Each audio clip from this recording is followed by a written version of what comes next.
Talal here with Susan Jones from the Rittner School District. She's actually running for St. Louis Public Schools for the board, and I'm going to introduce you guys to her and get her perspective on what's going on with our St. Louis Public Schools.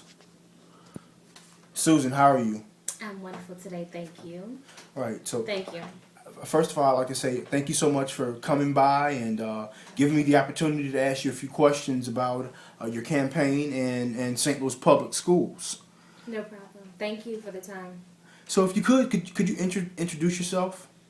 Well, once again, my name is Susan Jones. I'm a candidate for the 2013 election for the St. Louis Public School Board.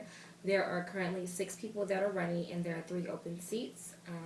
As far as what I do know, I'm the only one that is a graduate of the St. Louis Public Schools. I am from the 27th Ward, which is here in the Walnut Park area. I grew up there most of my life. And right now, currently in my profession, I'm an interventionist assistant for the Rittner School District.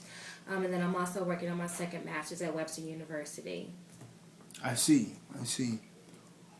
Okay. Miss Jones, what does St. Louis Public Schools need, and what does Susan Jones have to offer? In the aspect of people that make decisions for the board, the St. Louis Public Schools needs more individuals that really care about the students. I think that the system has become way too political, and we've taken the focus off of the kids and really focused it too much on the monies.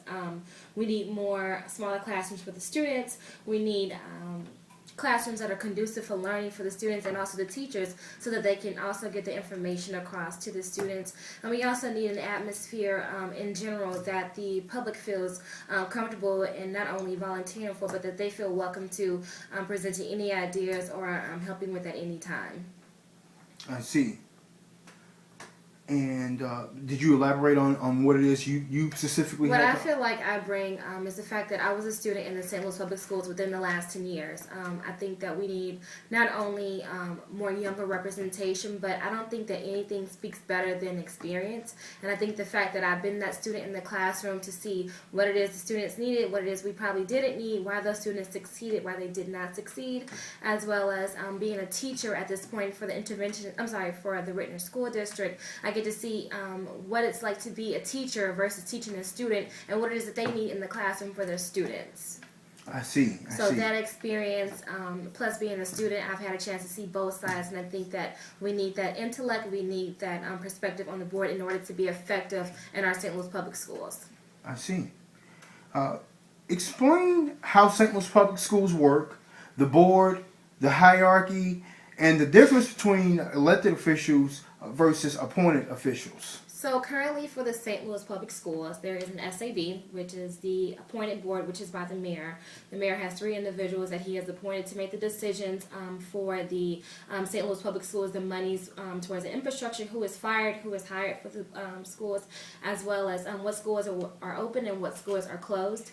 The elected board, which is, I would never want to say up under, but since the elected board doesn't have power right now, the SAB, they make most of the decisions. The elected board is by the people, and we are there to represent what it is the people want and what they need and what they are feeling that their children need in our system. The elected board, which is what I'm running for, doesn't have much power at this point, but what I'm hoping for, and the reason why I'm running, is because I don't believe in taxation without representation. I've also been a heavy advocate in our community for education for years. I've helped to mentor many students in the...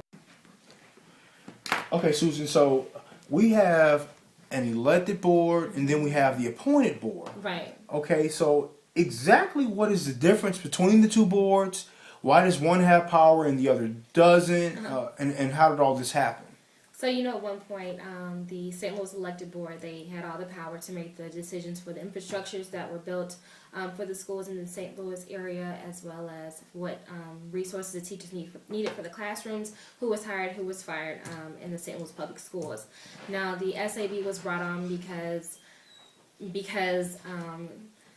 the state didn't believe that the St. Louis public schools were meeting the standards, and so the mayor decided to appoint a board and silence the voices of those that were elected in office by the people to take on the decision making for the St. Louis public schools. I definitely do think that it was a big mistake for the SAB. I feel as though the reason people elect people in office is because they want someone in office that represents who they are, what it is that they believe in, and what they want for their children. With the SAB, they don't have to hear the voices of the people, and I think that that's very important when you make decisions for tax dollars for people, that money that we pay out of our checks all the time.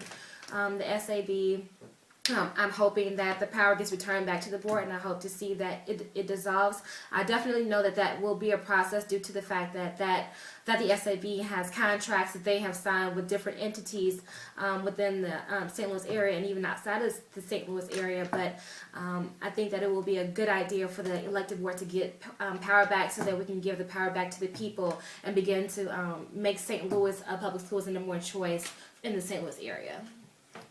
Susan, charter schools, good, bad, and why? Bad in my opinion, and the reason I say that is because when you work for a charter school, I can speak from my own personal experience. I was a substitute teacher at a charter school. You really don't have to be qualified. Even a few of the teachers that I know right now are not qualified. They're in the process of being trained to be a teacher, but they're not. And I don't think that we should have individuals teaching our students if you're not qualified for the position. They're not getting the best in their education, I feel like, without somebody that's fully certified for the position. I think that the charter schools have hurt the St. Louis area a lot because it's taken a lot of our tax dollars in areas that have proved to be meaningless. The scores there, they don't have to be to the same standards as the St. Louis public schools. And the teachers there, once again, Charter schools? I don't think that you could begin to do work outside of one's home if you haven't taken care of what you need to in your own home. There's no way we can begin to venture out and build up someone else's schools if we can't take care of the issues that we have in the St. Louis public schools. We have plenty of models. We have Metro High School, which is voted nationwide as being one of the best high schools. We can take that, model that program, and use that for the rest of our St. Louis public schools in order to be successful. I see. This true or false? True or false on this? The administration of the city took money out of from St. Louis public schools, from the St. Louis public school budget. True or false? The administration of the city, the powers that be, ushered in this charter school model slash business plan, and took money from St. Louis public schools to generate profits for themselves and their cronies with contracts and stuff like that. Is that You know what? I'm not a member of the St. Louis Public School Board, so I cannot confirm that factually. But in my opinion, I do believe that there was money taken out of the St. Louis Public Schools in order to build up charter schools and privatize students' education. Actually, for the worst. The statistics have actually proved that as well. So the charter school students are not doing any better than the St. Louis Public School students, which goes back to what I was saying at first about there's no way you can go build up another place if you can't take care of your own home.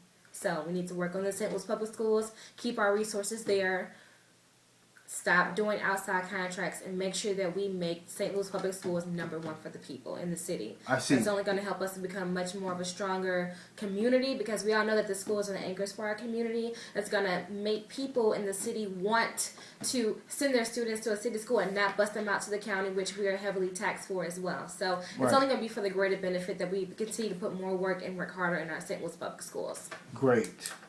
Okay, one last question. If people want to reach out to you, get involved with your campaign, is there contact information, a website, email address, anything? Absolutely. Well, once again, my name is Susan Jones. My website is www.susanjones, the number 4, SOPS, board, BOARD.com. And then my number is 314-252-0537. Susan, thank you so much for coming by. No problem. Thank you.